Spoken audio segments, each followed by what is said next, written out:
going to be a little bit sidetracked from the usual War Thunder talk, but War Thunder will be discussed about three-quarters of the way through. I have Fierce with me, and Optimistic Chris is back this week as well. Hello, everyone. Hi. So start off. There's in the gaming industry, you hear a lot of terms thrown around a lot: early access, alpha, pre-alpha, beta, Kickstarter, crowdsource funding. So when we say early access, what does that usually directly imply? Usually, early access is when you pay either half price or three-quarter price or full price for a game. You get access to whatever state that game is in development. So you get full access to the game where it is instead of release day, and then you get access post-release day as well. The idea behind early access is it gives the community a chance to get in early and then voice feedback to developers so that they can direct the game to where the community wants it. I guess that's a positive thing they're trying to say. And then the other thing is it gives more access to press and players to a game before launch. So instead of just putting out one or two or three or four trailers before a game, you actually have your popular YouTubers and your live streamers showing this game off, basically free advertising. Yeah. And then you get all financial backing early on too, so you're getting more money in before release day, so you don't have to wait for that one big paycheck. You get money in before release day to help pay for those bills in development. And that's pretty vital to smaller companies that might be in trouble, or indie corporations, or anybody that doesn't have the backing of a huge publisher like EA or Activision. And then the last thing is, like I said, is when a player purchases the full game and receives access, you get whatever state that game is played in. And that could mean it's in pre-alpha, which basically means that you're seeing, usually what pre-alpha means is you're seeing whatever, like you're seeing segments of the game. You know, you're not actually in the full game. You're just saying, the well, absolute base of the game. Yeah, you're seeing like tech demos, or maybe you can see a collision, or you're able to walk around in one room and see some lighting. Alpha usually means that there's a loose structure, but a lot of things are going to change. We'll have key features missing. Beta is usually that step before a game is released, and then you have full release. And these terms have been really skewed, and one thing I don't like about these terms is that a lot of game studios are using these as a crutch. When the community cries that this game is crap, they immediately run to, well, it's in beta, it's in beta, it's in beta, and sometimes that's valid, but sometimes your game's been in development for 4 or 5 years. Yeah, and if your game's crap at that point and you've been working on it for that long, you might have a problem. So, Precisely. typically, I guess we'll say before 2012, games were developed by big-time studios, usually, right? The indie movement hasn't came except for the past, we'll call it, what, 3 or 4 years? I would say, actually, yeah, it was like 2010, 2011 is when indie games really hit their big moment of, and they're still going on really strong. So a typical game has a studio, big studio. Usually they have investors or they have a publisher like EA, Activision, 2K, THQ, so on. Who? Well, not THQ. No, I know, but I'm saying in the past, who would give them money, right, for their idea. You know, they pitch it and then they get money, and then they develop this game and they'd have to answer to the publisher in terms of a release date, you know, what the game scope and all that is. So you're basically in the hands of the publisher, but you're financially usually taken care of, and then as we've seen, publishers really don't usually know what the community wants, or if somebody wants to make a game. What's some of the big, like Minecraft probably would have been a game that would have never been published by EA or Activision because they would have heard that in a boardroom and laughed. Exactly. And so that's what early access gaming has done, is it's allowed games like, when we'll just basically look at Minecraft is the biggest success story for early access. It was a game. Did you ever play Minecraft, Chris? Or are you Well, I played it on the Xbox when it first came out for a couple months, and I mean, it's not an awful game, but I don't see how people get sucked into it. It's a cult following at this point. Yeah. It was to my understanding, it was first a browser game that was built by the developer who made Mohong of all things, and then it got funding, and and it moved on to the full paid game, and then of course we have it now with so many patches, iterations, and millions of players. Mods on top of mods. And so it's a game that started with nothing and became a legitimate company. I would Yeah. almost preface that by saying that what Minecraft did, by being the forefather of the early access moniker, is they did a paid beta. They essentially said, "Hey, here's this game. Go ahead and play it for free. We hope you like it." And through social media, it just spread like wildfire. Then they said, "Oh, well, since this is so popular, if you'd like to support us, here's our PayPal, etc." And then they got money that way, and then they started to use those funds to make the game better. That was kind of unplanned on their part, but it certainly helped, for lack of a better word, craft the idea of early access. Yeah, I Yeah. wouldn't say that Minecraft was sitting there going, "We're going to change the way games are developed." This just kind of fell in their lap, and this is how it all worked out for them, which is great. And then, like any business, when somebody has success, 1,000 people are going to copy you. Yeah. I mean, Minecraft. They've sold 54 million copies across all platforms, phone, console, and PC. Right. And And then, it's And ridiculous. go ahead. yep, go ahead. No, go ahead. Well, one of the things that I wanted to maybe add to the definition of early access, at least for myself as a on a personalized side, is I feel that early access applies to those that need help. Sometimes there are projects that, much like Minecraft, where it kind of is a surprise that it's popular and so many people are interested, and then it sort of evolves into this early access model, paid beta situation. I would say that DayZ is the exact same thing with being a free mod at first, which was notoriously difficult to set up and play. I mean, we all played that together. We had to go jump through hoops to get that thing working, but 500,000 people did it. And then that evolved into the early access standalone program that we have today.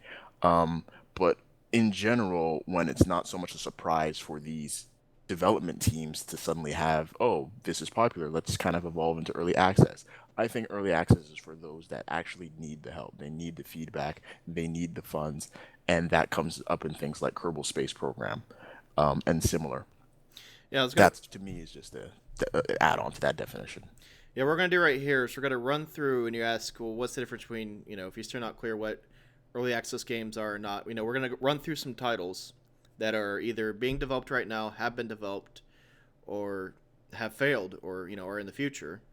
And we're going to kind of give you the history. And early access gaming, you can't really put in a box because every single one of these games are trying to either mimic somebody else or they're trying to do something different. And they've either been successful or it's wait to be seen. Kerbal Space Program has been, we just mentioned that, has basically followed Minecraft almost, every I and dot, cross the T's. They started on a website and they gave out you could play like a tech demo for free for a while. Then you could play what they had for a while for free. And then you could buy, I believe it was like $14.99 if I remember off the top of my head on the website. You could buy it. And I don't Sounds then about right, remember. yeah. yeah, but you had to buy it directly through the website. So that was kind of like their early access, and then it eventually was released on Steam for I think double the price. Yeah, it's pretty expensive on Steam. Yeah, so and you say, well, it's expensive because you used to see it for $15 on their website, and I thought that was just $15 was how much that game was going to always cost. I had no idea it was early access, but I guess they did. And I never, when I first played KSP 2 years ago now, 2.5 years ago, I never thought, wow, this is going to be. I thought this was kind of a gimmicky game that was never going to have a following or have an official release like it has. And, it has a strong enough community that kept pushing it. And then YouTubers like Robuz and others that kept, promoting the content. And then, bam, they have a legitimate studio, you could say. Yeah. Another one, though, I want to say, and we're going to mention Bohemia Interactive because they're a they're a pretty big time studio. They're the makers of Arma and DayZ, and Arma One was a really kind of groundbreaking game when it came out, right after the Hills of Battlefield 2, and then they came out with Arma 2, which was pretty much a disastrous flop until DayZ hit, which we'll talk about that in a minute, which saved them, and then they made Arma 3, which was supposed to be the next generation of their engine. It was supposed to fix all the issues of weight, collisions, graphics, this, that, and the other thing. But Bohemia had some problems, and one of the funny problems to mention is that when you work for a game studio and they ask you to go to another country to take pictures of their airfield, don't do it because two Bohemia employees who went to Greece to do some research were thrown in jail for about half a year Yeah. and were labeled terrorists. So that ate up quite a bit of court money and lawyers and all that crap. Unforeseen prison Yeah, time yeah. really does that to a project timeline. And so Arma 3 went into early access, and I don't think they ever planned on doing Arma 3 early access, but you could have bought it for about half price or It was two-thirds. like $20. Yeah, it when was first cheap. Now it's like early what, access. 60? I think now it's full price. It's $60. Yeah, It's 60 So a bucks. And third- when it went into beta, it hopped up to $30. yeah. So a third of the price, you could get early access to this game. And they pitched Arma 3 for years that it was going to be something awesome. And then you get into the alpha and beta, and you kind of look around and go, well, it looks kind of pretty, but there's so much wrong with these game mechanics, the shooting mechanics, this, Yeah. that, and the other thing. And then that's your first taste of what was supposed to be their flagship game. So you immediately started off with a bad outlook on that game. It was laggy, servers aren't connecting. You would try to join on your friend through Steam. You know, they promoted, we're going to have Steam multiplayer server support, right? And I'm like, oh, I'm going to join Optimistic Chris in this server. And then it connects me to some fucking server in Budapest, which he's not even, I'm talking to a bunch of people that I don't know who the hell they are, and it's not the people I joined. Like, that server would redirect you to a random server that you had no intentions of joining. All these kinds of weird bugs, and that's the first impression.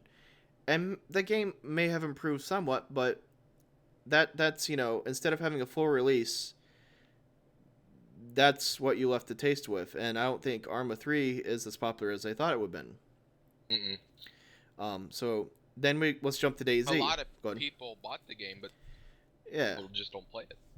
I think let's say probably 60-70% Almost everyone on my friends list has it. Nobody plays it. I never see anyone playing it besides a few special people. A few very dedicated people. Let's put it that way. Yeah.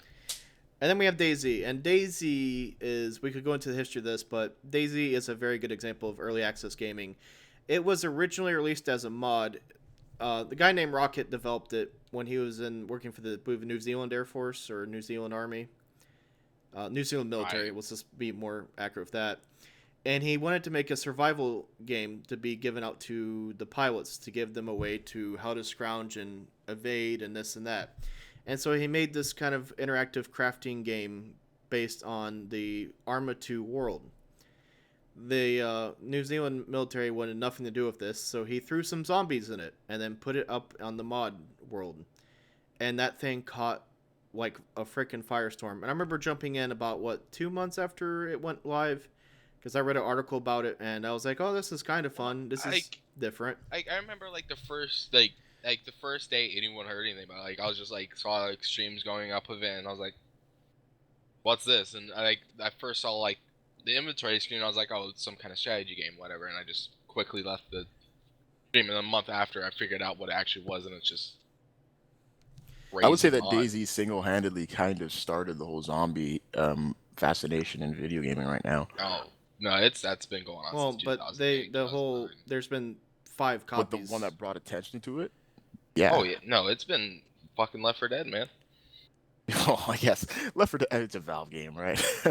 We're getting a little off topic, but a Valve game, I don't know, wouldn't really start a firestorm in zombies. Zombies are zombies. Resident Evil, all of that's always been there. But I think DayZ started a lot of these copycat. I mean, stop me if you've heard this before. Survivor, crafting, Yeah. zombie. That's every early access game coming out. Right. And where did all of these come from? After DayZ, right? But It didn't come after The Left 4 problem Dead. is, we'll get to this, is DayZ has not been the game to lock out every other game. They have not been that game to take 90% of the market. They've left the door wide open for all this competition to come in and try to, it's a grab right now for who can be that franchise. Yeah. Sure. So anyway, they had the mod. Let's go back to 2012, right? They had the mod. They released it. And then 50,000 people were playing. And then it was 100,000. Then it was 500,000. And then you couldn't get on a fucking server because everybody knew about it. And then they were like, okay, well, Rocket's like, we can release DayZ so you don't have to do the mod support. Or, it was a pain in the ass to get the mod to work with Arma 2. It's like, we're going to do a standalone game. It's going to come out Christmas of 2012. And that'll take care of everybody's problems. And then somewhere along the lines, they were like, we're going to make it console. Well, we're going to make it for the Arma 3 engine. No, we're going to make it standalone, but we're going to use the Let's Flight or Take on Helicopters engine or some crap. And then they're going to move it to another engine now. So this is one problem with early access gaming is people who've actually bought the DayZ standalone, we're not actually sure what game we're going to get in the end because every 5 minutes it's changing engines, it's changing scope, it's changing now Rocket is actually going to be resigning and there's going to be a new project manager coming at the end of this year. So this game was supposed to theoretically come out late 2012, early 2013. It's now mid 2014. We could also be looking at a 2015, 2016 release and we have no idea what product we're getting. Exactly. This is a game that was basically given in a gift basket to Bohemia, and they don't know what to do with it. And this game, and this is the problem with early access right now, if a lot of people are playing the DayZ standalone for whatever reason, and their friends, it's a game you play with friends, so they're getting their friends to buy it for X amount of dollars. And they load in, and they're seeing lagging, hacking, a lot of key game features are missing, and, there's no vehicles, so you're running everywhere. Fun. Yeah. And this is that person's first experience in DayZ. And they're going to play maybe a couple hours of this, and then they're going to be like, oh, well, okay, whatever. And then they're going to go back to whatever they were playing before, and that's going to be their entire DayZ experience. They're not going to get to... Freaking phone. They're not going to be able to see the game being released 2 years from now because they're not going to wait around that long. To counterbalance that, though, I would possibly say that a lot of those people in that exact scenario you just said, going into DayZ with a friend, they're going to experience that very unique feeling of you don't know what's out there. Did you see that guy, or what was it a glitch? Let's hide out. Oh, did I hear that? And that's the magic of DayZ. That's the magic of Arma 2 DayZ. That's Arma. You're thinking Arma 2 DayZ. The DayZ standalone is a completely different animal that is just beyond broken, and so I would like to see I just like to see when the thing went live and they sold, they sell like 1 million copies. They had like $10 million come in from this early access. I think they made like 11, 12 million off of it at this moment. Right. So at some point there had to be a peak when it went on Steam for $30, right? There had to be some peak amount of players. I'd like to see that peak, and then the peak of players on official launch, and just see how they line up. And see how many players that played at this point of history will return for launch. Yeah, that would be interesting to see, definitely. One of the downsides, I suppose, of early access. Like for us, like a new update that'll come to it. We'll add a bunch of stuff. But it's a new hat. It's not. It's maybe we can make fire now, or it's a new hat, or they're gonna actually the newest fucking update we're getting is. Sorry, I'm cussing, but this is irritating. You get a freaking you could put a handkerchief over your face like a bandit. And it's coming in black. They're like, you get red and you get black. That's a new update. This is the content they're pushing out. Yeah, every time an update comes out, we play it for 2 days and we don't play it until the next update. We're just keeping an eye on it. Hopefully something good happens. We want DayZ to succeed, but it's got a very you could just flip a coin and it'll go either way. Yeah.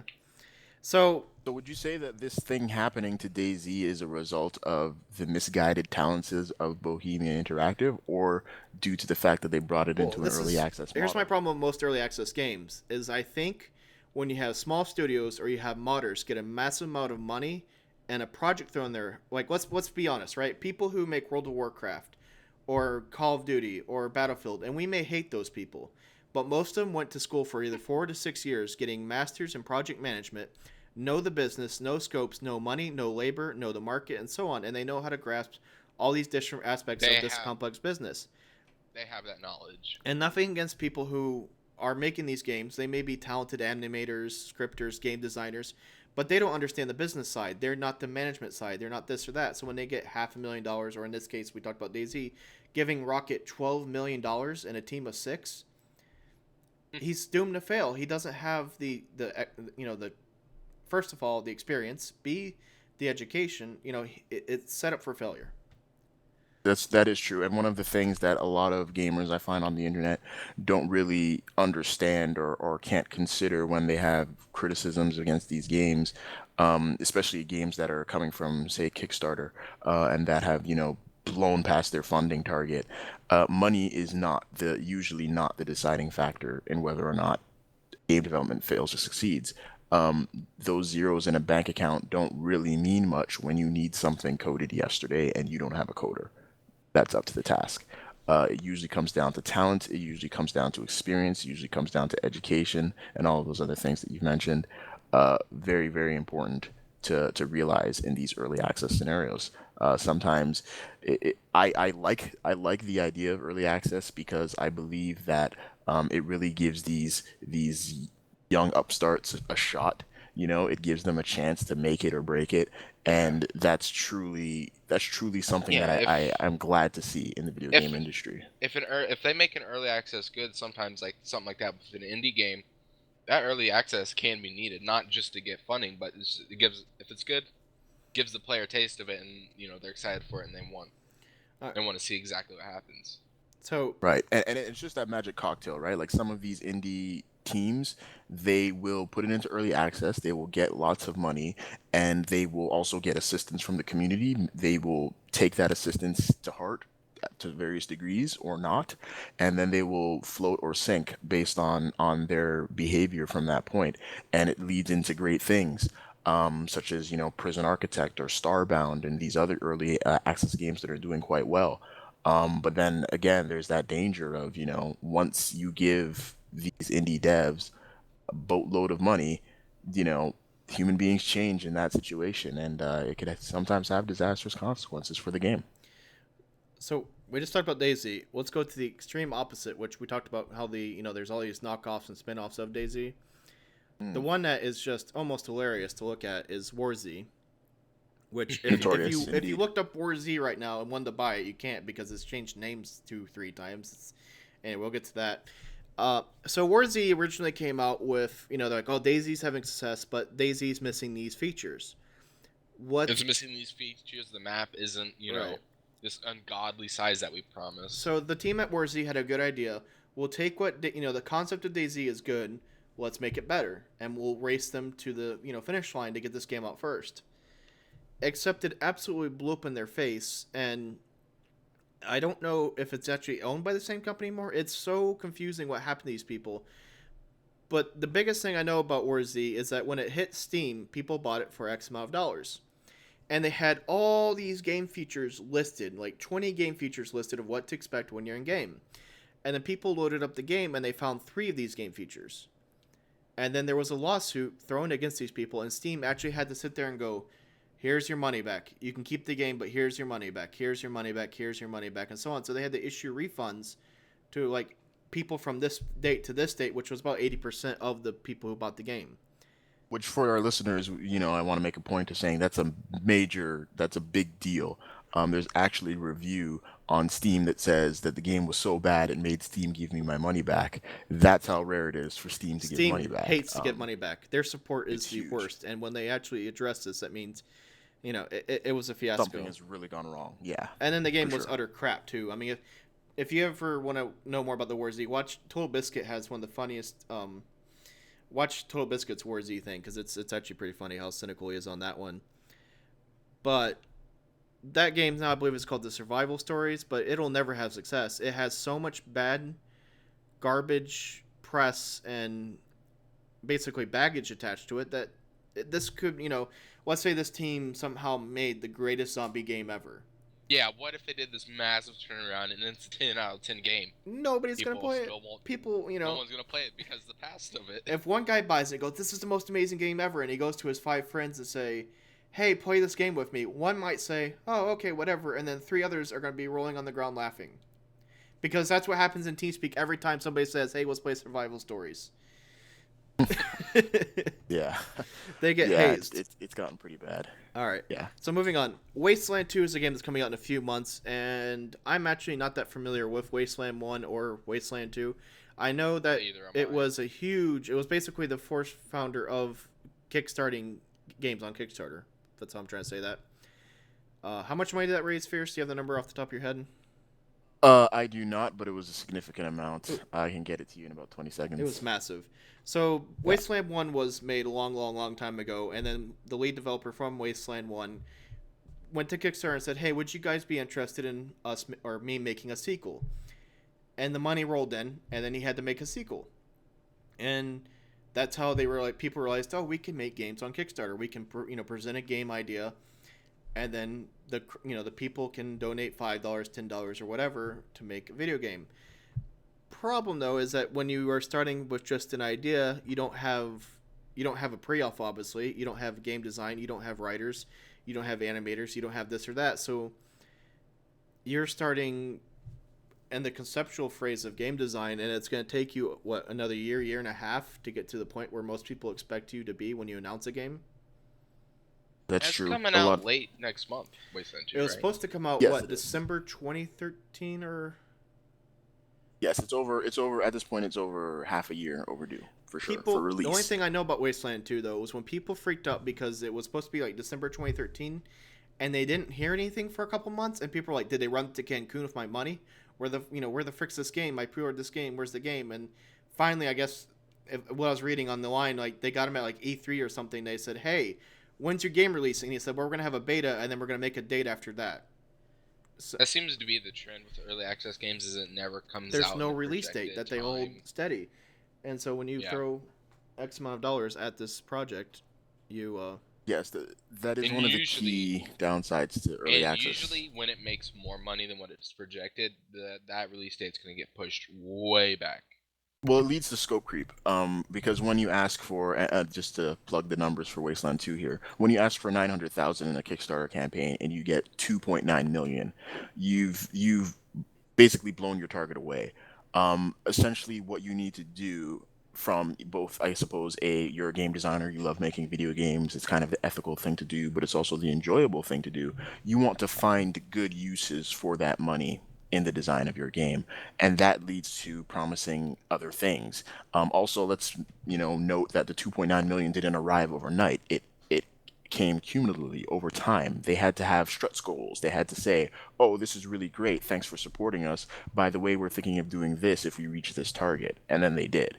So it's almost even before the project has begun, even in a Kickstarter campaign where they're just relying on their names and their past work. No concept art, no screenshots have been produced just yet.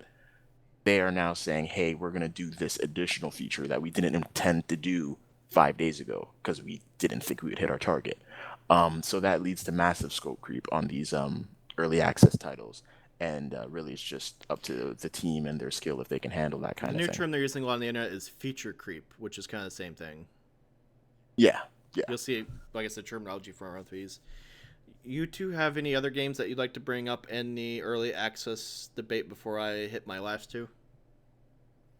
Well, I did want to mention, for me, again, there's this slight difference between Kickstarter games and early access games, and it sort of ties into my personal definition of early access. So for Kickstarter campaign, especially the forefathers of them, such as Wasteland 2 and Star Citizen and etc., the really big name successful ones, they don't have anything to go on except an idea. They come to the table saying, "Look at our team, look at what we've done in the past.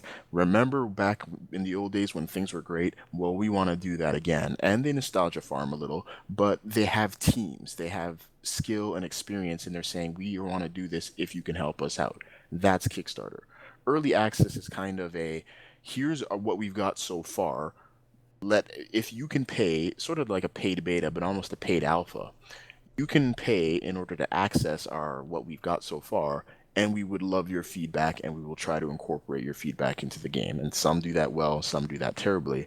But typically an early access game needs the assistance. They need the money to put food on the table and the roof over the head, but they also need the assistance. How can we make what we've got better into something that you would enjoy playing?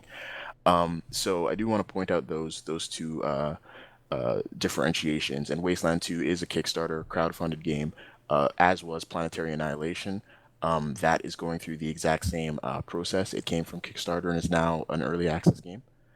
And then the second thing that I wanted to mention was a few outliers in early access, where it seems that the publishers are taking early access or the early access model, and they are using it both for good means and nefarious means.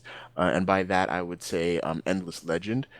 is a game that I've seen. It's created by the devs of Endless Space, a game that I enjoy, and they actually really care about their community. They had a free weekend. I don't know if you guys remember, in 2013, I believe, free weekend for Endless Space. The more people that played it, unique players, it would raise this meter on their website, and they would have stretch goals the more people played it. And all of these stretch goals were like community free community releases, new races, new events in the universe, that kind of thing. Very cool what these guys did. They have a game in early access, and they actually do care about what the community says about this game. They're incorporating it. But then on the flip side, you would have another company take a similar approach. For example, Deep Silver. Deep Silver has Dead Island Epidemic, which is their version of Dead Island MOBA, so a Dota or a League of Legends MOBA type game. I don't believe for a second that Deep Silver doesn't have the money or the talent to create a MOBA on their own. They don't need early access. But nonetheless, there you have it. Deep Silver has these games in early access saying, "Hey, pay us now. We'll add features later based on your feedback, maybe a little, maybe a lot." But Deep Silver doesn't need that help. You know what I mean? They don't need to put a Dead Island MOBA, and Dead Island is now a franchise. They don't need to put a Dead Island MOBA in early access, so it's a bit exploitive what they're doing. Yet again, if they incorporate the feedback really well, it could all be justified as, "Hey, we're under beta, we're adding things, we want your feedback," and they'll make their money early that way. Yeah. So there's a bit of a toss up of how early access is treated in the industry when AAA publishers start, like Deep Silver and the Endless Space devs, start putting their games underneath that umbrella.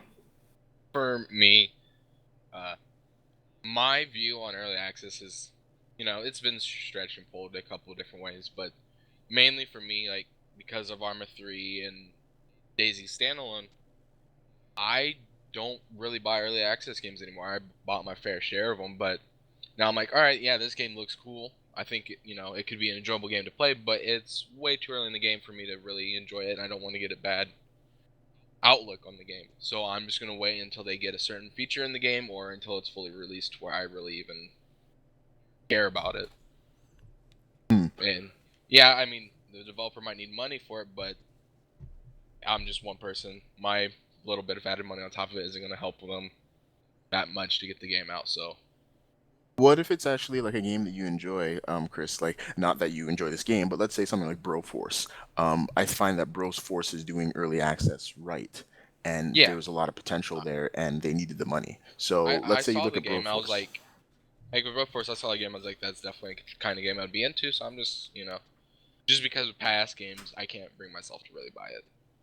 So would you And say that the early access model of producing video games, have burnt you too many times in the past that now even good stuff such as a yeah, game that you might be interested, you yeah, still another won't game take the leap because that of that a burn? Yeah. couple, yeah, a couple other games. Next card game, think that game looks amazing. I really want to enjoy it, but I'm gonna wait I love support until next the card game, but multiplayer. there's no multiplayer. Yeah, like I said, and Yeah, there's I'm waiting until the multiplayer functions added into it, and then that's when I'll hop on it and I'll that have much more fun with it at that moment. that's the interesting. And Yeah, that's then the interesting. That's the interesting about early access games is the developer needs to understand we're going to release our game in early access. When is the right point to do that? We need money now, but if we release a multiplayer card demolition derby game, A, without a title, next card game is not going to be its title. It doesn't even have a fucking working title yet.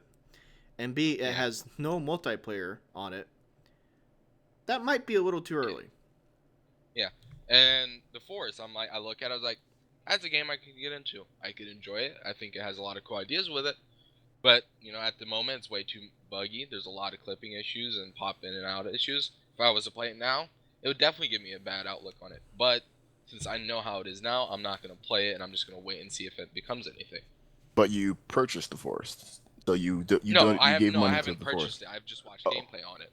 oh, I I haven't see. purchased it Okay. and I haven't played it. And I was like, hey, it's $15 now. That's cheap. And then when it's fully out, it might be 30, $40. But I'm okay with paying that little bit of extra money if it fully comes out and is good when it actually comes out. $15 for a game that might make it to release date someday, or Yeah, 40 for a game that you know is finished and supported. exactly. Yeah.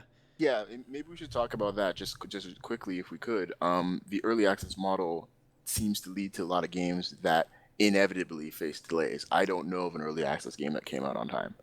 Um, Given that that delay Or an is a early access reality. game that just has a release date and period. Sure, just like here's our early access game. We'll launch it Let's when go it's back to Arma finished, and 3. then it's not I finished don't 2 years. remember Arma 3 ever actually. It just said Ever it was have- like you open up Steam one day and goes Arma 3 is released.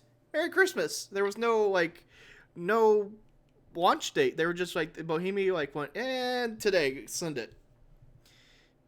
Yeah, it was Yeah. like PAX Prime. They showed up at PAX Prime. Like, yeah, we're showing up a couple physics, and it was like, we don't know yet when it's coming out. And I think it literally came out a couple weeks later after PAX Prime. And Yeah. So it seems that the early access model isn't ideal when, like you guys mentioned, next car game. It just doesn't seem to be ideal when the developer doesn't understand that there may be a ton of money out there just waiting for that key feature to be ready, some sign of life that this game is actually progressing towards completion in order to open their wallets and throw it at the monitor.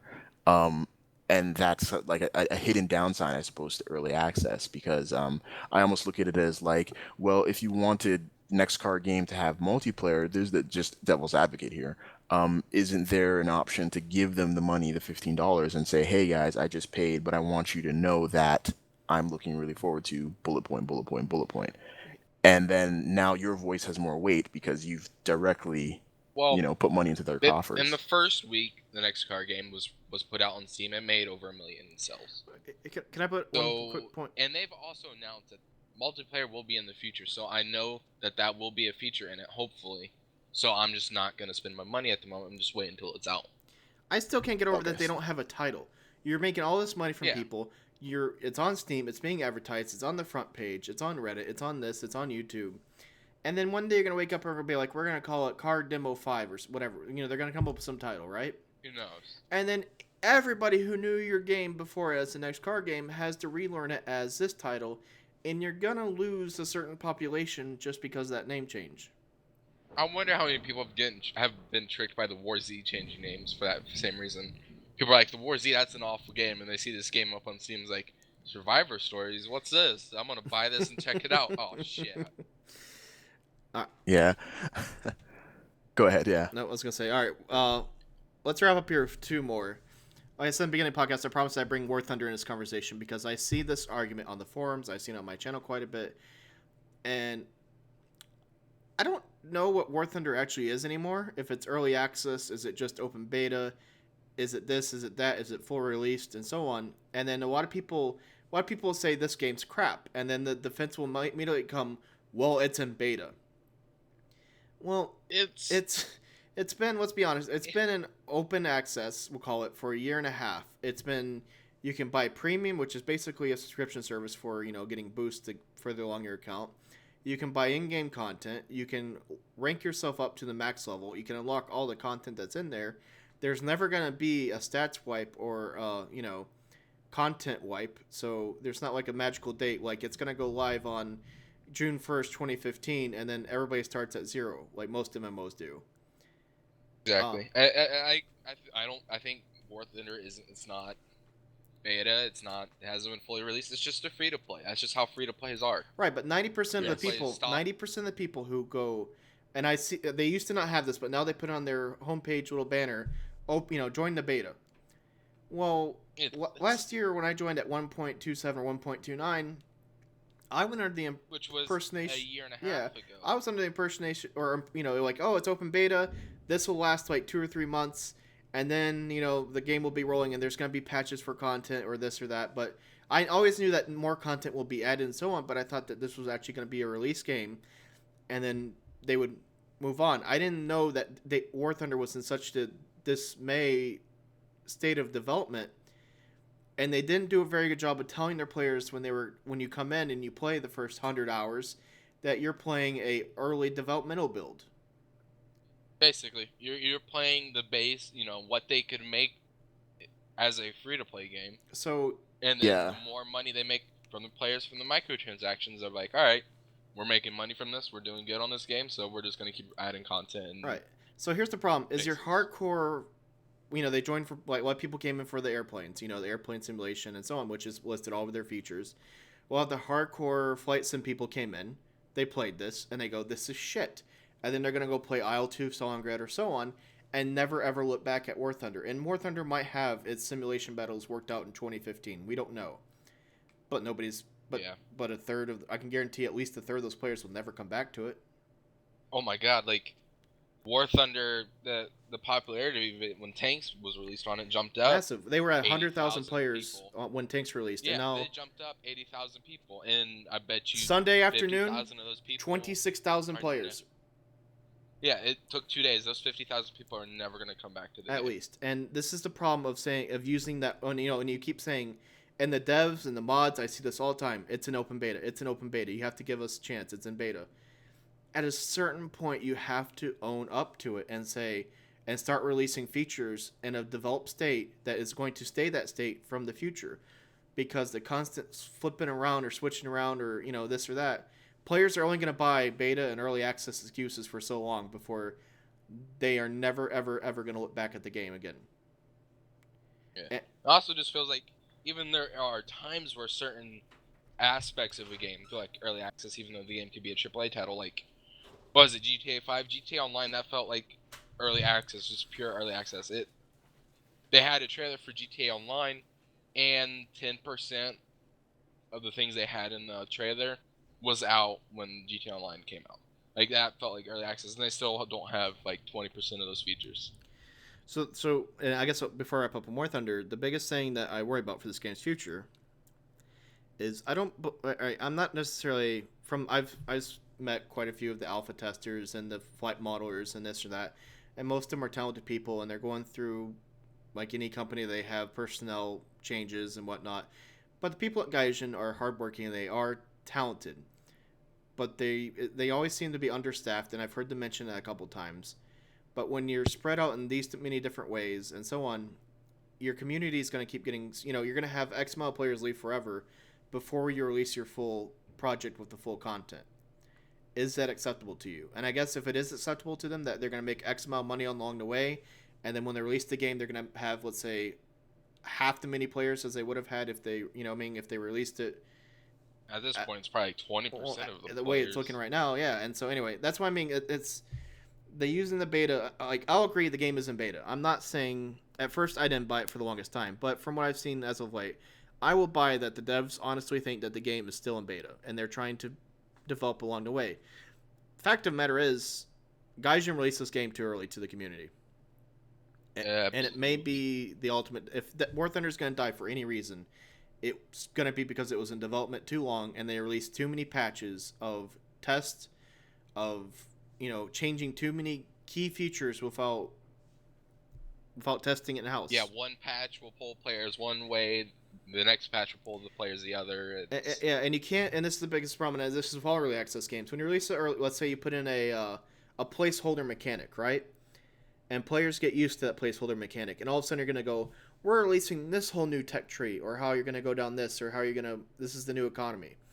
And players are going to be like, well, wait, we're used to grinding it this way, and we're used to playing it this way, and now it's this way. It's just a complete 180. And 80% of the players will make that hop. I'm not saying people can't change, but it does irritate your players when key mechanics change halfway through, and your excuse is, well, it's in beta and we didn't get to put it in the beginning. Like, there's just, when you release a game into early access or beta or whatever, you have to have... When people have been playing it for a year plus and you do that big of a change, it's gonna change people, the way people feel. Same thing with the matchmaking. Like, when it comes to playing a game that has 300 airplanes, the main focus of that game is multiplayer. 300 planes, right? I've never seen a game. Yeah. This is, and I'll drop the War Thunder bit in a second.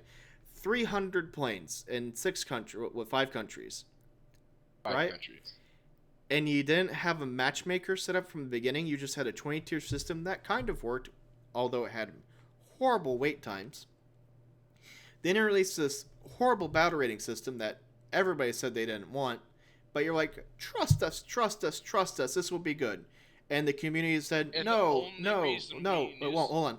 And it's supposed to be open beta early access, so you can hear your customers' complaints and worries, and we're literally setting the forums on fire over this, but you're like, no, comrade, it'll be fine, battle ratings will be good. Well, not only that, like, they knew the outrage it was going to bring because we didn't know about it until like 3 or 4 days before the update when a dev slipped up and accidentally said something. Right, and here's another thing real quick. When a game's in early access, and the devs, everybody in house knows what's going on, and they're like, we're changing this game mechanic. You can't just go on the forums and have one of your moderators type a 2 to 3 sentence saying, "Hey guys, new game feature, matchmaking is changing to a battle rating system based on player efficiency." The Saturday Enter. before it's released. And then your community's supposed to be okay with that? No, this is something that should have been done in-house before the game was ever open to the public. But this is the problem. This is what I'm going to keep stressing. This is the problem of early access gaming. On that note, I did want to follow up because you said that the big problem with early access gaming, at least in the War Thunder context, is that it was released to the public too early, the community too early.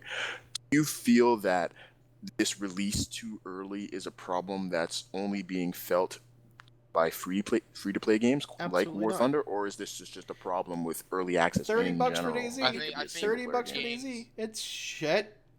Yeah, games stay Nether? early access for too long. Shit. What else do I have on my early access list that I just think is crap? Oh, hold on. But then there is Space Engineers, which I put up a little footage on that channel, and more of that's coming in the future. Space Engineers. First time we tried that. Shit. There was no real crafting side. There was Yep. like... Sorry, just before we go into Space Engineers too far, I didn't want to just kind of put in my outsider looking in perspective on War Thunder for the listeners. I believe that I'm aware of War Thunder. I don't play it nearly as much as you two guys for sure. But I have installed it. I have done a loop to loop, and I have crashed into Kobe. So that's as far as my involvement has gone with War Thunder. But from my perspective, I do agree with your answer there that it's a problem of early access when games in general just stay there too long. And that's part of my 3 points on War Thunder. So number one is, I believe when it comes to the question of, is War Thunder still in alpha, open beta, early access? What is it exactly? I look at it as like War Thunder is a released free-to-play game, period. Yeah. While it may not be That's what I said 100% earlier, yeah. perfect feature complete because they're adding tanks and they're still tweaking that stuff and so forth. The line for me is that they're selling starter packs and they're selling boosters. And they have to realize when somebody drops $80 for a premium starter pack, they're gonna expect a game that's worth $80. Correct. They're and expecting I mean, a released game. yes, correct. And I look at that and I say, look, if you have starter packs and boosters for your video game, but you're hiding under early access as a criticism umbrella, then you're doing a bastardization of early access because you're not an early access game anymore. You're pretty much out there. My second point would be that you mentioned MMOs earlier, Ice, and I agree. I spent time with an MMO called Lineage 2 for about a year, and that also has subscriptions based, boosters, starter packs, etc. When you look at something like that, which came in a time before early access even existed, so Lineage 2 was not an early access game; it couldn't have been. And then you look at the state of War Thunder. It's kind of inexcusable for War Thunder to say it's still early access, given what others that have come before have done in very similar circumstances.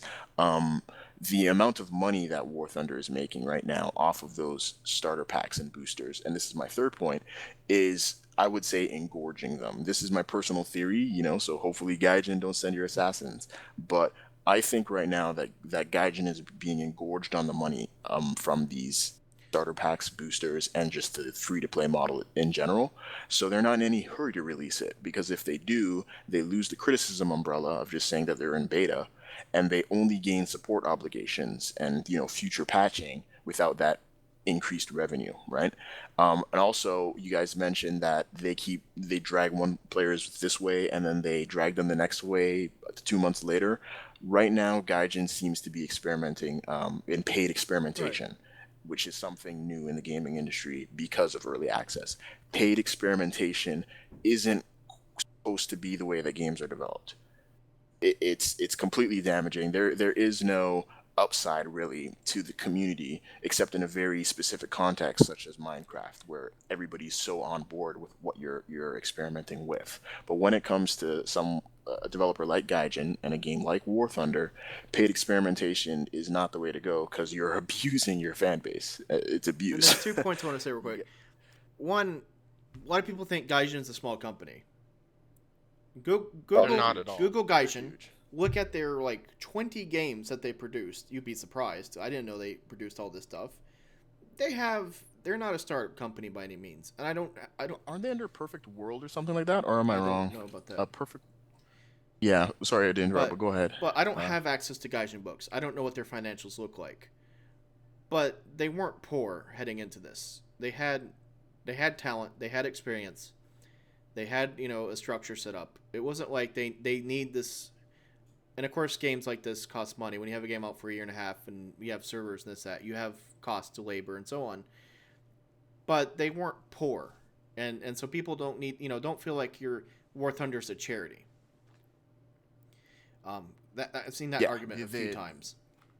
yeah, they don't need like I mentioned, they don't need that They won't assistance be from raising early fundraisers, access. to my knowledge. Like I said, I don't have access to the If books, but I don't think if Gaijin they'll be having a big sale. if Gaijin needed the money, we wouldn't have seen an update from Gaijin for War Thunder in a long time.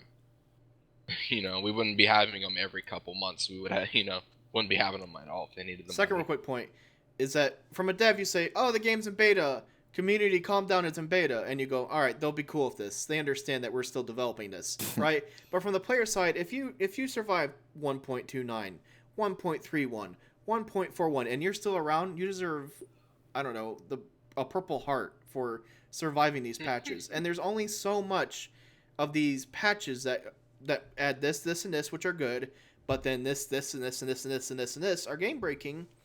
Your players only gonna take so much of this shit, and then they're out. And just stop. Yeah, They're and stuck. you have to understand, like, it's just simply testing some of these features before you put them in will save you so much grief, explanation, and in long run, keep your player count high, keep your word of mouth good, keep your marketing good, and hopefully people will keep buying premium. Yeah, I know. I haven't launched War Thunder in like a month. I remember last time I played it, I had like 34 days of premium or something like that. It's and gone. I haven't played it in a month. That's gone. That's gone. It's But people are anyway. 30 days. So anyway, so Space Engineers, real quick, since that was brought up, Space Engineers, we first played it, horrible. It was missing about 60% of the features that are in it right now, and you're like, wow, the multiplayer is really laggy, the collisions are bad, the sounds are really messed up. This is missing. This is missing. This is missing. But we had some fun, and then we dropped it for like 6 months, and they released survival mode, which is what you saw the first video of. Like, this is actually pretty sweet. And then they just released Pistons, which we had a unfortunate accident with the Pistons, and then you have Blast Doors, and you're adding all this new content. So now it's like every Thursday, I actually look forward to hitting activity and seeing the new Space Engineers update video. And now I'm actually... Deja vu, anybody? What? I think that's exactly what happened with Minecraft when pistons were added, which was relatively late. But, this is just deja vu. Actual feature release and, features updates. features that are going to be added into the game that are going to keep the people. But into the every game Thursday, I until know the that there's next going to be an features are update with added. 2 or 3 things, and and it's like... It's going to keep you in the game until the Right, next and that's update. how early Yep. access, if you're right, should be done. They have this done, they have this done, and then it's like, oh, this will keep you, it's like little tidbits, right? They're releasing stuff as they get it done, and sometimes it's buggy or whatnot, but it's not game breaking usually. Yeah, I'm sorry, but an update every 3 months and a handful of planes that you're going to have to Oh no, spend it's like those 3 months to get. some of these patches I for mean, War that's not Thunder gonna take keep your almost pl- 6 to 9 months. Like one in March, and then we get Yeah. one in November sometimes. Yeah. Anyway, so Yeah, that's brutal. we need to move on here real quick. All right, Star System. We need to bring this up because this is the reason. This is a game that you've heard YouTubers, and you'll see articles on it here and there, and there's people attacking this game, and then there's fanboys defending this game, and then blah blah. And you've seen my content, you've seen other War Thunder YouTubers' content on this, and I'm going to be blatantly honest.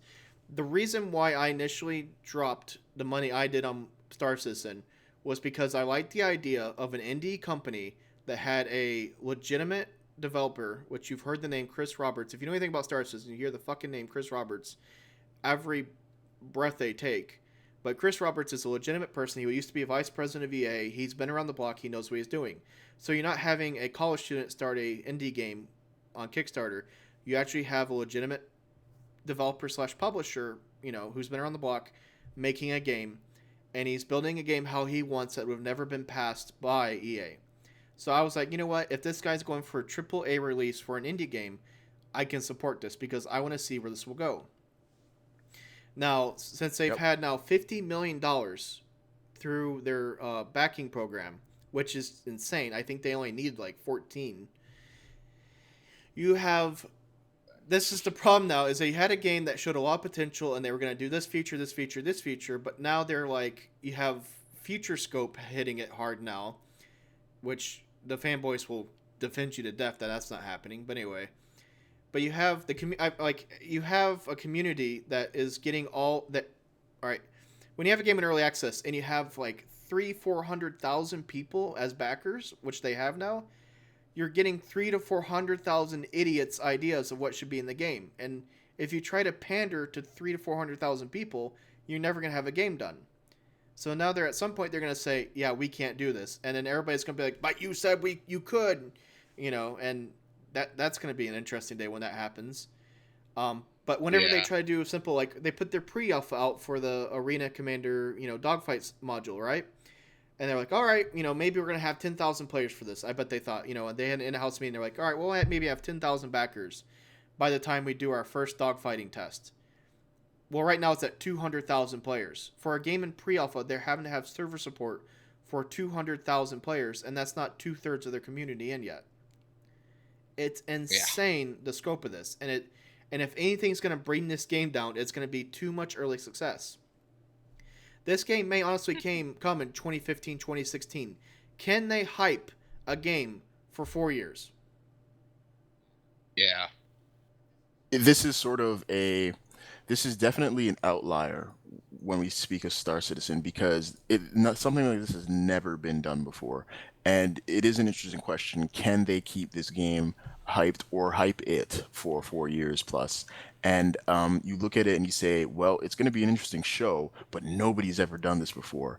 If they pull it off, even if they fail, it'll be still a spectacular show, I think, just to see what the gaming industry can do when you have all of these individuals out there, private investors who have thrown them money and now have a vote in how this video game gets developed, which is sometimes a good thing, sometimes a bad thing. But again, I agree with you. I think Chris Roberts and his team there are well versed enough in the industry and are experienced enough to handle that kind of constant noise in the background.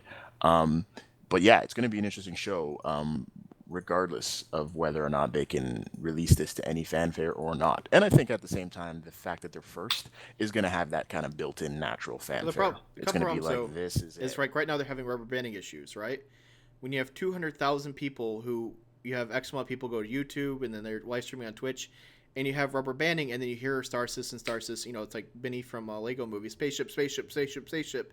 And then somebody checks out, all right, I'll check out this live stream of Star Citizen, and they see ships rubber banding around, and it's pre-alpha build 0.71, right? You go, man, this game looks Right. like shit. I'm not going to support this. And that's one of the problems of having Yeah. access to a game too early. But the other problem I have with this whole game, and this is why I brought this up, is I have complete faith in Chris Roberts and his team. Most of them have been in the game development forever. They come from games like, or studios like BioWare. The people who do, a lot of them are from, Yeah, actually have right, they have a background. They've been around the block. They've had success, and they have like 6 studios working for them. I'm not worried about the in-house. I'm worried about the community. Because the community is now, it's like, Nasty. I mean, some of these people have dropped, there's packs that have sold for 15 grand. And now this person is like running through the forums and YouTube and Twitter and Reddit with like a saber saying, I spent this much money on the game. Don't you dare ever talk bad about it because then I'm going to, then I'm going to cuss you out. They're gonna have an anxiety. Yeah, attack. anxiety attack. And so, And just any thought of that game failing. and so you have these neckbeards who are attacking. And then I see this all over the place. This is why I brought this up. You have Elite Dangerous, which I have nothing against Elite Dangerous, which is a game that's being developed before Star Citizen that is like Star Citizen. I won't compare them because I have not spent the money to play Elite Dangerous. But you have the people from Elite Dangerous attacking the people from Star Citizen, and the people from Star Citizen who have donated so much money are just like crying and throwing stuff and just panic attacks, and it's ugly. And so This is the people who are promoting your game now. These backers are now the people who are making content, who are making podcasts, who are doing this. These are the people who are now promoting your game. It's a bunch of people who are having anxiety attacks because they dropped $600 on your game. And they're It's blinded.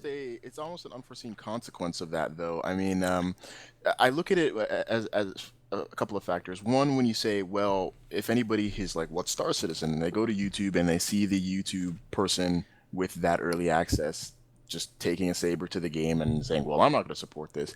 That's not really much of a problem so much when they've got 48 million plus. So they don't really need extra money. They do need good publicity. I agree with you there. But even then, those same Twitch TVers and YouTubers that are, going on and having the anxiety attacks, they're having that based on the amount of money they've put into the game and what they've received so far. While that's a bit troubling and like, I've thrown all this money at it and I'm not satisfied with what I have. Yes, that is troubling, but it's also a little knee jerky. It's Oh, also a absolutely. knee jerk reaction to where this Star Citizen is right now. And I'm more interested in who's going to buy Star Citizen when it's released 2015, 2016 version 1.0. That's a big question for me because Yeah, it is if the people who have already bought the game. well, Is that's it the thing. just We going to we be are all those early people that are adopters. is that only going to be the people that even end up playing the game? Right. The people talking about it right now, Twitch, YouTubers, those that backed it early, those that backed it a little later, such as myself, we are all early adopters. There are people out there that have heard of Star Citizen simply because we've been talking about it. They don't care about it just yet, and they put zero money into it. It's those people that are going to have to pay and make the return on that $48 million investment, so to speak, for Chris Roberts and the team. I'm sure they've already been quote unquote paid for all of this, but they did try to make this game for a profit and because no publisher would let them. So it's those people out there who are completely ignorant of what Star Citizen is right now that are going to tell the tale when Right. this game But their gets first released. impression is a maniac.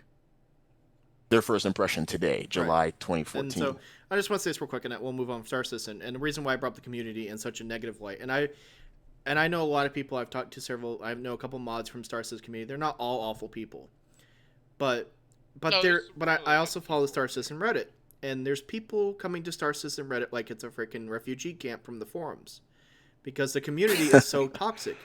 Another game that has a toxic community is War Thunder, and a lot of players have quit simply because of the War Thunder forums in the community. And So Fucking when you say toxic, community. sorry, what do you mean? Oh Are you my god, saying the War Thunder when you community is post probably something on War the Thunder worst forums, you could community. have salt. You could, all right. Let's say you're talking about a U.S. naval plane, right? And you could go to naval.militaryhistory.archives from the frickin' Smithsonian, right? That said this airplane did this when this test pilot flew in 1942, It's right? You will have 100% eight legit. people with articles from Wikipedia saying you're an idiot and blah blah and blah blah.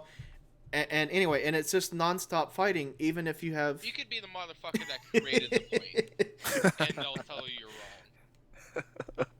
I was a chief engineer building Right. this plane back in World War II, and I'm 90 something years old. They're like, Yeah, I'm 90 shut up, something old years old man. and I flew Wikipedia says this because I edited it 5 minutes before I quoted it. Um. Anyway, so that's what I mean by toxic community. And then whenever I see. somebody says, "Hey, I think this plane is underperforming," literally you'll get, "Ha ha ha, you bad fag." So Yeah, I suppose. It's Yeah, nothing but hate. You'll go into a game and you'll see people just hating probably 4 times out of 6. Just and that's awful. not fun. That's not. You don't want All right, that. so real quick, let's of wrap this up. course. Let's go through the reality of what like I said, beginning we opened up with the ideal. What does early access gaming do for companies? And as you can hear, three of us, I guess, we're kind of cynical. We said there's some games we enjoy in early access, but there's a lot that we worry about or just suck. And like I said, there's been the big successes like I guess we can call it Kerbal Space Program's been a success. Minecraft's been a huge success. Wasteland 2 looks like it's going to be a success. Who am I missing out here that I want to leave out? Next Dota year 2. game it will be. The, Yeah, I would mention a Starbound, Prison Architect, Broforce. They seem to be doing very well using the model, and I do want to reiterate that for me, I am a proponent of early access in theory. I like the ideal of it. I truly believe that it is amazing that 3 years ago, when if EA, Ubisoft, Activision, now defunct THQ, Deep Silver, I don't think they existed then, but maybe they did. If these publishers didn't say a video game could be made, it wouldn't be made. And Yeah. now it's a completely different story. I kind of attribute that to the successes like Minecraft, absolutely, but also things like FTL, which wasn't early access. I think early access in at the ideal is great for indie games, and it is great for the democratization of a person's wallet. You can fund what you believe in, and that goes beyond nostalgia farming and Kickstarter. It goes into what you believe in. That's great. But yeah, you're I absolutely right. There are the I still downsides. believe though Um, in published games doing it the old school way. I still believe in releasing a full yes. game. And I Yeah. hold on, I but I have a point. And I brought up all the negatives of early access, right? The DayZs, the Arma 3s, the War Zs. But why I'm so cynical about video games is because since I've been 12 years old, I played games like Duke Nukem Forever, Watch Dogs, All Points Bulletin, Need for Speed Most Wanted, Need for Speed on. Anyway, Need for Hot Pursuit. Yeah, that one. Thank you. What else is complete shit? Anyway, I played some AAA title games, Call of Duty Modern Warfare 2. Uh, some games that were AAA, multi-million-dollar selling games that there were shit from publishers. Or you could just say any Call of No, Duty. I won't say that. Because I actually enjoyed Call of Duty 1, United Offensive, Modern Warfare, Well, any Call of Black Duty from Ops. that I point enjoyed on. Black Ops, so fuck me there if you want. But anyway, um, but anyway, so and there's no right way and wrong way to do games. There is no games are such a complex piece of art that you can't just say this is a template, this is how we're going to make a game, and it's going to be successful. One thing I want to quote real quick too is Bad Company 2 is the game that most of us really like. EA hasn't made Bad Company 3 because they still, this is a quote from them, we can't figure out what players liked about Bad Company 2. No prone, I think, is commonly is commonly shouted that people couldn't go prone made it Right. better So anyway, because you couldn't get camped. so anyway, but this is, and it's like I'm for early access gaming, but I'm also for, AAA releases. But you have 50-50 shit released from both, let's say, or 60-40 anyway. So it's not like, just because the game's in early access and it has community feedback and community help means it's going to succeed. Yeah, it all depends on who's making the game, but I do like what early access can do for a game. Like DayZ, it was looking like we weren't even going to get a DayZ standalone, but the pre-alpha came out, they got the funding they need, and they're working on it. But the people behind it is not doing what they need to do with the game. All right. So, like I mentioned, something with Star Citizen, one con I've had about early access games is too much interest in the money surge of having, you have to have that project management and you have to be able to upscale and expand quickly. And that takes a team of people with experience and the expertise to run a big project like DayZ, like Star Citizen, and so on. Yeah. Most companies don't, unfortunately.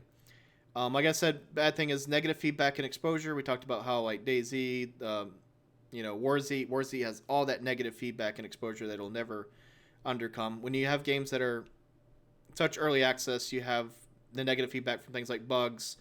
DayZ is always going to be synonymous with hacking.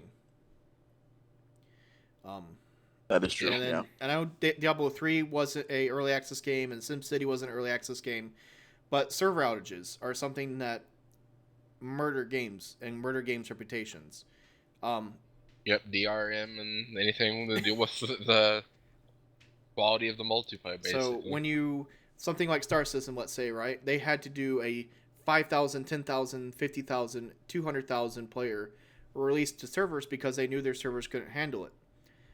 And so servers and multiplayer connectivity is a real issue that if you have a small company like DayZ that has 6 people that worked for it at one point, and they go, holy crap, 500 people or 500,000 people just joined our servers.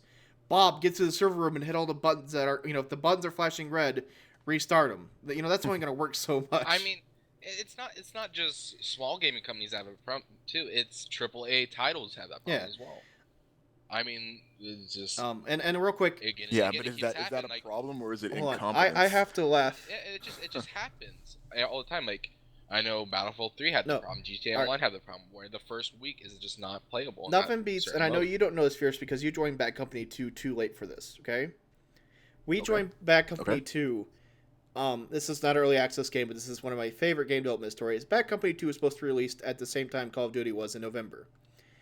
It got pushed back, and then they're like, "Oh crap, we're trying to do a PC port. We don't know what we're doing." Okay, we got it. Okay, PC released in February, and then they had Okay. too many players join it, and it wasn't the actual multiplayer servers that couldn't handle it. It was the handshake registry of the login server that couldn't handle all the hits it was getting, right?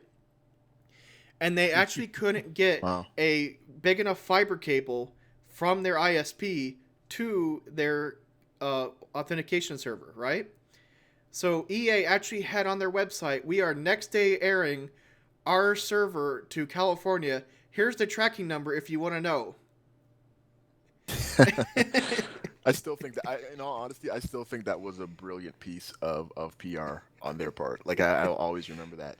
I quote it as like a marketing story to like some of my buddies. Just that's really great when you're moving corporate hardware and you put a but tracking number on but the nobody internet. could play for 2 days. That's It was awesome. released. It was released Tuesday. We couldn't play it until Friday afternoon. Nobody could play multiplayer. And Bad Yeah. Company 2, you play it for multiplayer. Anyway, so this is the shit that happens. And when you're a company like EA, you have the capability to hire a plane, to buy a plane to do this. When you're space engineers, you don't have the money to upscale like that. Of course Um, not. Yeah. anyway, like I said, Yeah. pandering to community, that's something I'm worried about for Star Citizen. Who takes too much community input, but then you have Gaijin, who is like, community? What community? Silence! I'll kill you. They don't give a fuck. um, It's like the most. It's not the community that's violent. That's it. Fucking are making the developers are community violent. wild. Anyway, so you have two sides of this coin. Is all I'm trying to say. One of my biggest worries about early access games is that when you have a fraction of the players that buy the game early, like DayZ, will they be around for release? I mean, it dedicated people. I mean, I'm sure we will be there for when it's released, even though we've had bad experience with Right. it. So, and then I guess one positive thing I do want to keep saying though about like why we like early release is it does give those small indie companies a chance to go toe with big shots and grab some of that market share that was never available before. That was abandoned. That genres and areas that were of revenue that were abandoned by corporations because they didn't think it would make them enough money in that quarter, which is a terrible disservice to the gaming And then community. my last point, and I haven't brought this up yet. Let's go here and then we'll go there. So one thing, if you look at games and you're on Steam and you look at early access and you see that big early access banner, as a player, I buy a game, I want to play it and I want to enjoy it. But when you see early access, you literally have to now tell your brain, you have to tell it, this game is gonna be shit. It's early access, it's early development, it's nowhere where it's gonna be released, and you have to be going in just looking around as an observer and not actually try to get into the game and thoroughly enjoy it. It's just I might be able to pull that off, but that's why I just stay away Right, from them. and so that's what I'm trying to say. So all of us who joined War Thunder thought, oh, this is a game we can play it, but Gaijin kind of wants us to look at it as observers/feedback, right? And that's not going to happen. And I think it's wrong for studios to think, hey, we'll sell this for $30. I told this to Fierce last night when we were talking about the subject. You have movies and movie producers and musicians, right? If a musician does an early access for their new hip hop song, and they just drop the beat, but then have no lyrics or any instruments to it, but hey, it's early access music. And you listen to that song and you go, this song's shit, right? Well, it's kind of the same thing I feel for early access games. Anyway, Yeah, like all things, there's that old saying about how like educated and you know citizens that are on alert and that are educated make for a strong society. I feel this is the exact same thing with the gaming community. Consumer education is crucial. I mean, we spoken about the pros and the cons of early access and how it's always variable. Some things work, some things don't. But really, when it comes to the echo chamber that is the internet and people getting into early access games and they run into issues with the game and it's not what they thought and then they whine and whinge, scam, refund, Reddit, Twitter, it's about education. It really is up to the buyer at the end of the day. It shouldn't be up to the buyer, but it unfortunately is at the moment. It is up to the buyer to be aware of what they are buying into.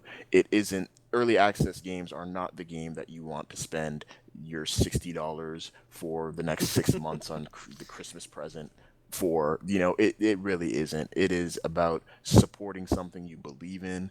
It's about having disposable income and not relying on mom and dad for it. And it really is about just being educated about where is this thing going, what's the history of it, who's doing it, do they have a release date, are there copyright claims against their concept art, are the devs censoring the criticism in the forums, that kind of thing. That's really the only way that anybody can get the best possible And I'm experience with an guilty of early that. access You know, title. I when I got DayZ, I was like, all right, let's go play DayZ. Holy shit, they got a long ways to Yeah. go. And it's like you load a game, and you expect to play it, and you have to, like I said, you have to train yourself to be an observer if you buy an early access game. And so, Yeah. last point though. Or to be a benevolent investor. I like to think of it like that. Benevolently investing in ideas. That's So that's a good way here's my to. biggest, and I saved this for last. My biggest problem with buying most early access games is that you're giving money, either full price, half price, or a third of a price, to a developer for a game that does not have a release date, no promise, future support, or even patches or content. They could literally say, "Hey, this game's in early development. Thanks for the 10 million. Check you later," and walk away. And they and Yep, game are may they never be legally released. liable to the people who bought their game? You probably signed somewhere on the Steam checkout somewhere saying, "I know this game's in early access, blah blah blah blah blah," and you're probably Oh not yeah, promised anything in return if this game goes belly up. So you are yeah. trusting Steam has to say you are that. trusting Dean Rocket Hall at DayZ.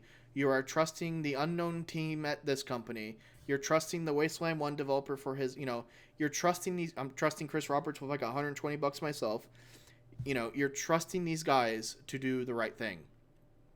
And Yeah, I remember like after the War Z Steam came out, I was like, well, from now on, early access games they might not come out. So uh, That's a terrible situation to be in when you've where put Steam has money to out of your wallet. themselves come out and tell you, hey, we know it's kind of a shitty situation, but this game might not come out. So it's your gamble. so do they legally owe you anything?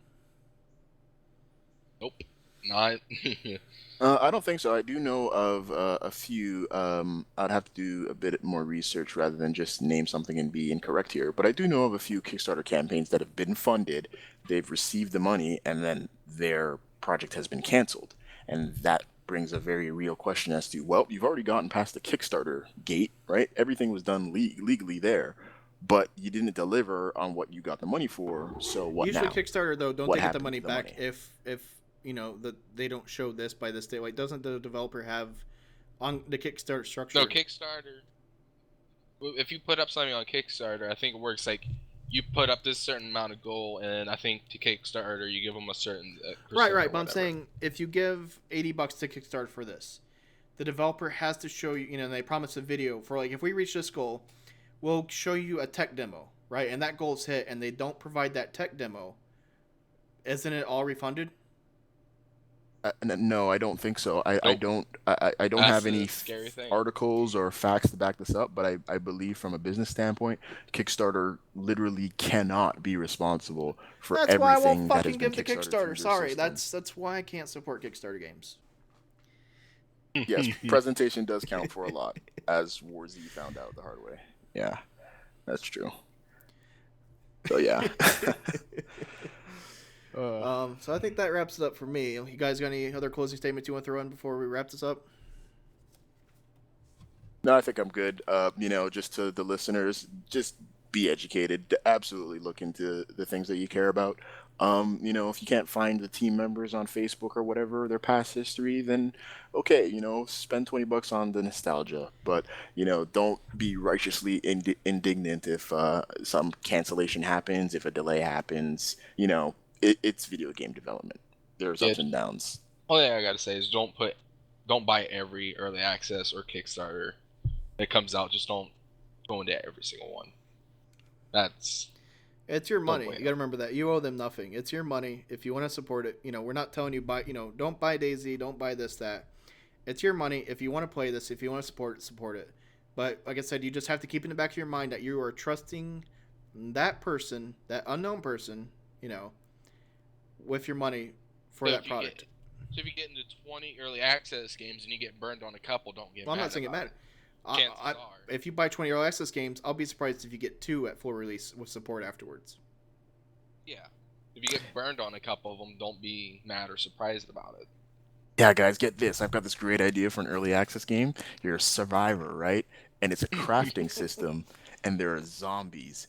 And I don't have any video game development experience whatsoever, but I think I can gather a team or so. What do you guys think? I got some concept art, stole it from DeviantArt. Fierce is actually talking about a real game. $500,000 easy.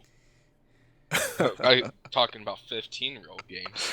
Yeah, 15 to 20 for Anyway, sure. And just real For quickly, sure. there is over 1,000 early access games on Steam right now. So the reason we brought this up is it's becoming an epidemic.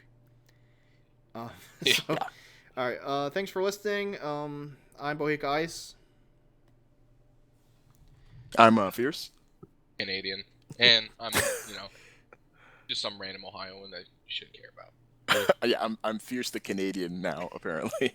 Oh, yeah. That's Chris. You've always been fiercely Canadian. That's true. That is true. Beg my pardon. Good job, Chris. Good job.